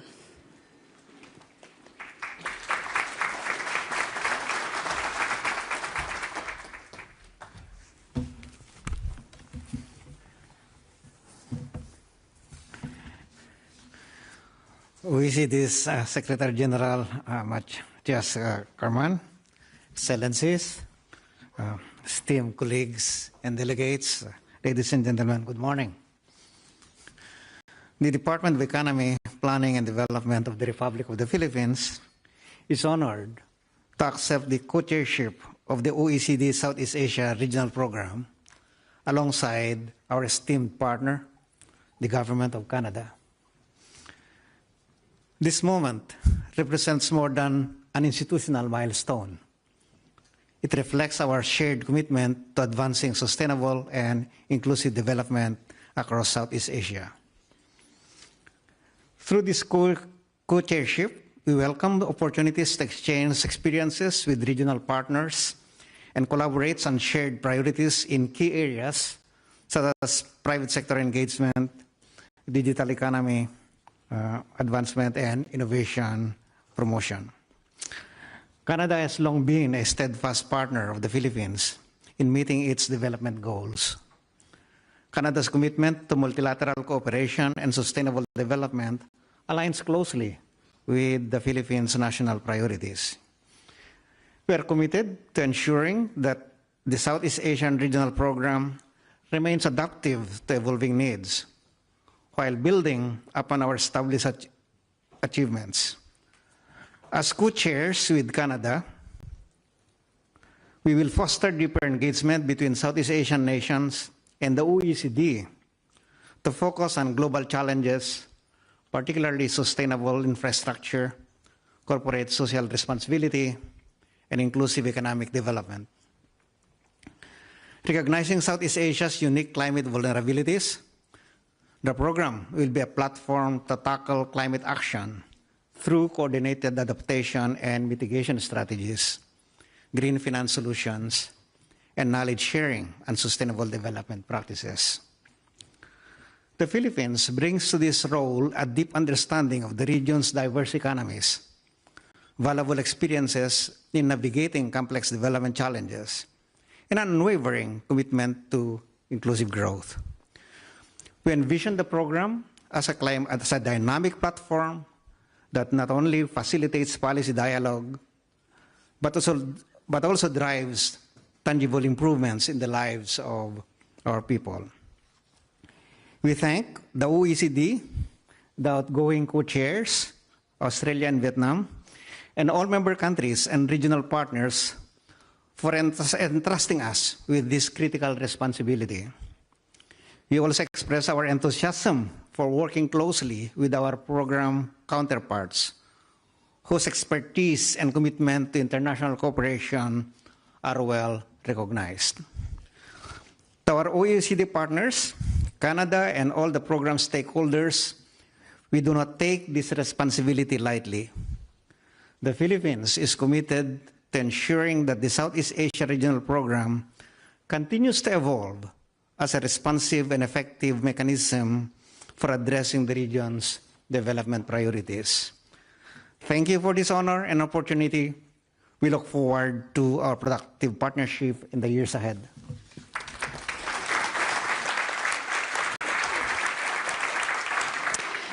We now welcome here to the podium the ASEAN Secretary-General, Mr. Kau Kim Horn.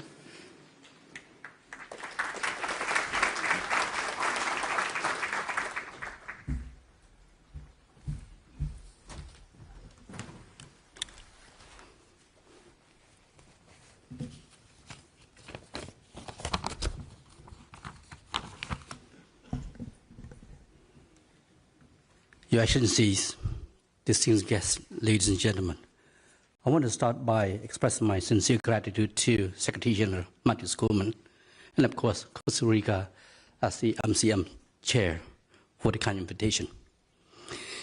It is a great honor to address you today at the handover ceremony of the OECD Southeast Asia Regional Program Chairmanship from Australia and Vietnam to Canada and the Philippines. I extend my sincere appreciation to outgoing chairs for their leadership in fostering a more collaborative, productive, and closer partnership between the OECD and ASEAN. I also warmly welcome the incoming co-chairs as they take on this important role. This marks a timely opportunity to sustain momentum and explore new strategic cooperation in areas of mutual interest. Since 2014, SERB has been instrumental in supporting ASEAN member states' domestic reforms through policy dialogue, evidence-based analysis, and multi-stakeholder engagements. The implementation of the 2022 OECD ASEAN Memorandum of Understanding, covering 35 priority areas, demonstrates our shared ambition to promote a more competitive, sustainable, and inclusive region. Notably, SERB has supported the region's efforts to enhance the business environment. Initiatives such as the ASEAN OECD Good Regulatory Practices Network, at its 10th convening this year, highlight our joint work in making regulations future-ready and responsive to emerging challenges. ASEAN's use of OECD's toolkits, such as the Trade Facilitation Indicators and the Service Trade Restrictiveness Index, has enabled more targeted reforms and transparency, helping member states integrate more effectively into global value chains. On sustainable development, the OECD continues to work closely with ASEAN to chart green and digital transitions. This includes the development of the investment policy frameworks that align with climate and digital priorities. OECD's participation at the ASEAN Green Jobs Forum, which was launched in 2024, embodies shared interest in preparing ASEAN's workforce for the future. Inclusive growth also remains central to our collaboration. OECD support for the ASEAN SME Policy Index 2024 and inclusive business forums has helped policymakers track progress and scale practices that empower MSMEs, strengthen innovation, and promote long-term value creation for all. As we move forward, the incoming co-chairmanship comes at a defined moment to align SERB with the recently adopted ASEAN Community Vision 2045 and its accompanying strategic plans. I encourage the OECD to deepen its engagement with a broader range of ASEAN sectoral bodies to ensure OECD support remains responsive and forward-looking. Effective cooperation is not only about alignment, it also requires creativity and flexibility to navigate global uncertainties. In this context, I'm confident that Canada and the Philippines will stir our cooperation toward identifying new strategic priorities where the OECD can bring added value, particularly in advancing the implementation of our new vision, thereby reaffirming the enduring relevance of a rules-based multilateral trading system amidst ongoing global uncertainties. Finally, allow me to conclude by once again congratulating Canada and Philippines on the chairmanship and thanking all OECD members for their continued commitment to this meaningful collaboration. I thank you.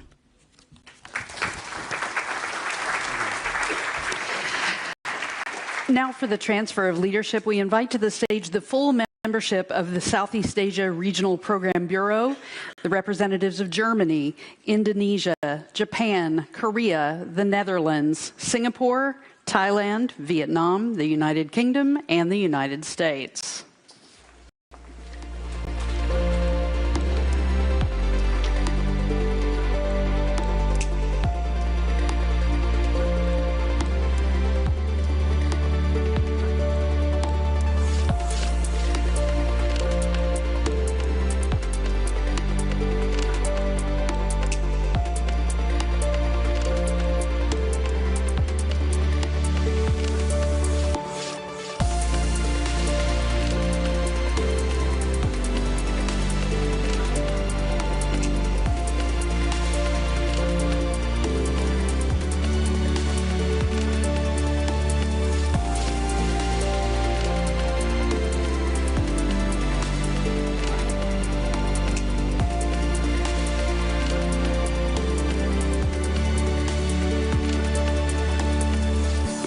And we now invite the ministers of Australia and Vietnam to hand over the plates to the incoming co-chairs of the Southeast Asia Regional Program, Canada and the Philippines.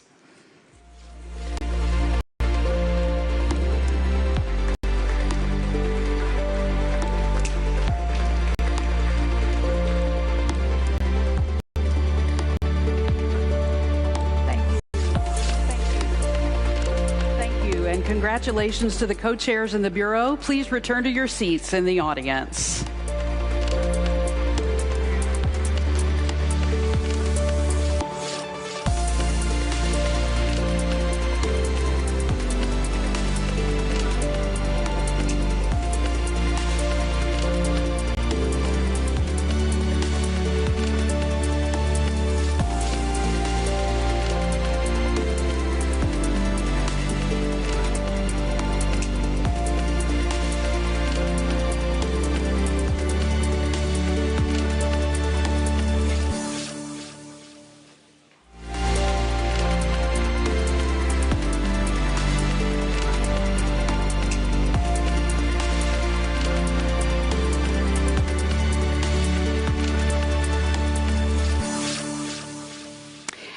Now, to launch the OECD Strategic Framework for Latin America and the Caribbean, please welcome back to the left-hand side of the stage Secretary-General Mathias Cormann.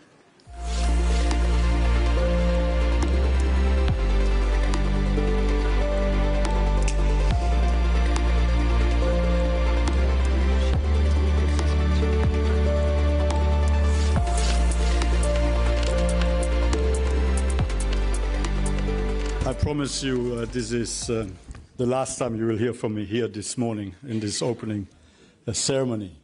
But Minister Tovar, dear Manuel, ministers, ambassadors, colleagues, friends all, the strategic framework for Latin America and the Caribbean we are launching today builds on nearly 10 years of dedicated support and collaboration with the region through the Latin America and Caribbean Regional Programme.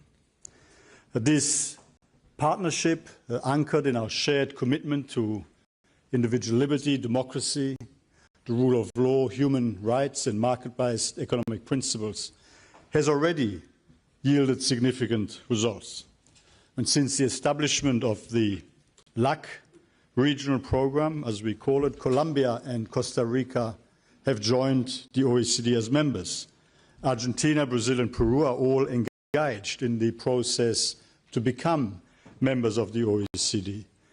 And next week, we will launch the Paraguay Country Programme. And we had further expressions of interest for country programs from other countries across the Latin America and Caribbean region. More broadly, adherences to OECD standards and best practices by our Latin American and Caribbean partners more than tripled over the past decades. In fact, there are now more than 300 adherences to legal instruments. Building on the positive and growing engagement, the strategic framework for Latin America and the Caribbean articulates our shared vision to guide and strengthen our future collaboration. It will help strengthen our Latin America and Caribbean regional program, advance our existing and new country programs across the region, increase the adoption and implementation of our standards and best practices, and expand our region-specific data and analysis.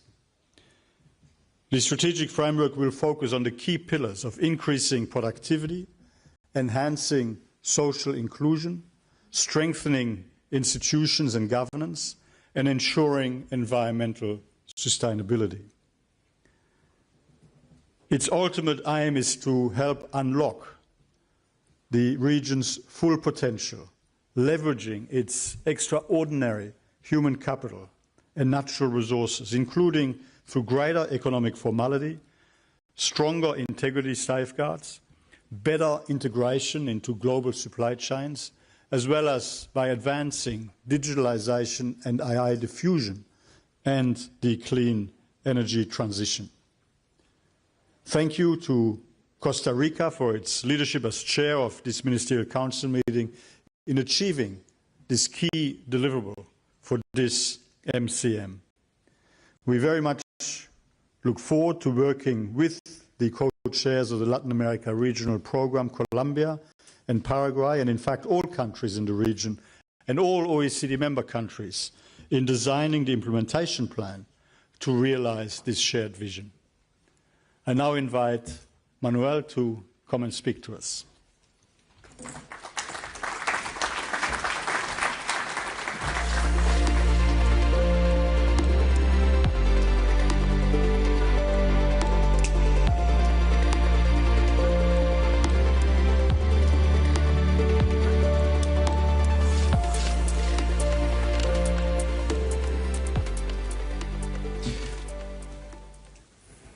Good morning again. Today, we mark a milestone of deep and major strategic significance for both the OECD and the Latin American and Caribbean region. The launch of the strategic framework for the LAC region is more than a formal endorsement. It is a tangible expression of our shared commitment to renew and deepen our partnership. This moment is both timely and symbolic. As we approach the 10th anniversary of the OECD's LAC regional program, the framework offers not only a chance to reflect on a decade of fruitful cooperation, but also a platform to relaunch the OECD's engagement with the region, guided by fresh ambition and clear strategic purpose. This framework is a political tool, a common reference that brings greater coherence, visibility, and direction to the region's engagement with the OECD. It strengthens the region's voice within the organization, ensuring that the OECD standards and tools are more inclusive, more responsive, and better aligned with the complex realities and aspirations of our region. It also sends a powerful message. The OECD is not a closed club, but a platform for meaningful multilateral engagement, where ambition and reform are met with dialogue, support, and shared purpose. The Latin American and the Caribbean region is economically dynamic, geopolitically relevant, and marked by bold reform efforts and growing global leadership. The strategic framework adopted at this ministerial meeting reaffirms the OECD's global vocation and its commitment to multilateralism. It reflects our shared determination to engage more systematically and strategically with a region whose priorities and potential are vital to shaping a more inclusive and sustainable and resilient future. Looking ahead, the framework sets the stage for stronger leadership and renewed ambition in the governance of the LAC regional program. It will serve as a valuable tool to guide the work of the program's next co-chairs. We are confident that it will provide the clarity, structure, and momentum needed to make the program more results-oriented and policy-relevant in the years ahead. But turning political momentum into lasting impact requires more than declarations. It requires determination, delivery, and resources. Vision alone is not enough. A framework, no matter how well designed, can only be as effective as its implementation. That is why the next step must be the development of a credible, well-resourced implementation plan, one that is politically guided, technically sound, and financially supported. Costa Rica warmly acknowledges and expresses its deep appreciation to Japan for its financial contributions and steadfast commitment to the OECD Latin American and the Caribbean Regional Program. This collaboration highlights how members and partners can work across regions to strengthen the organization's impact. Latin America and the Indo-Pacific share common challenges and reform priorities, offering strong potential for deeper cooperation and mutual learning within the OECD framework. Let me conclude by expressing our deep appreciation to all of the OECD members, our regional partners, and of course the OECD Secretariat. This framework is a shared achievement, a testament to your leadership, your commitment to regional cooperation, and your belief in the power of shared values and strategic dialogue. Let us now ensure that it becomes a living instrument, one that delivers real outcomes and helps shape a stronger, more inclusive partnership between the OECD and the Latin American region, as well as the Caribbean. Merci beaucoup. Thank you very much.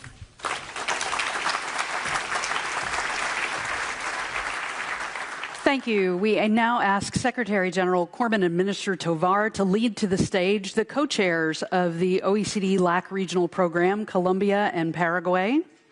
The other Latin American members of the OECD, Mexico and Chile, all to the stage for a family photo, please.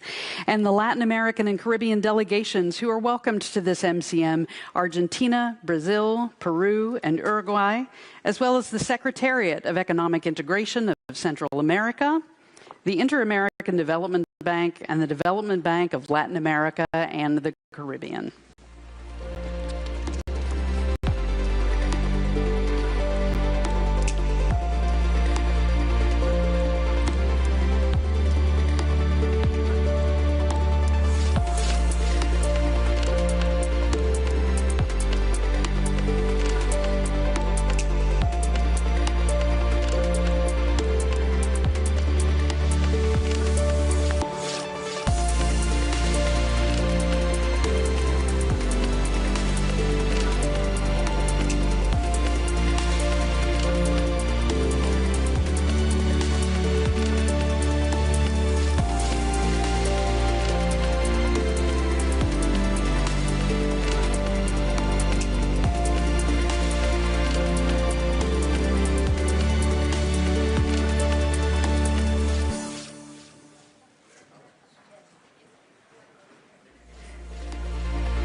Thank you very much, Secretary General and Ministers. Now, as we close this opening ceremony of the OECD 2025 Ministerial Council Meeting, we have an important announcement for ministers. The family photo will take place on the front steps of the Chateau at 11:45. Thank you all for being here for this opening session, and we wish you a fruitful ministerial.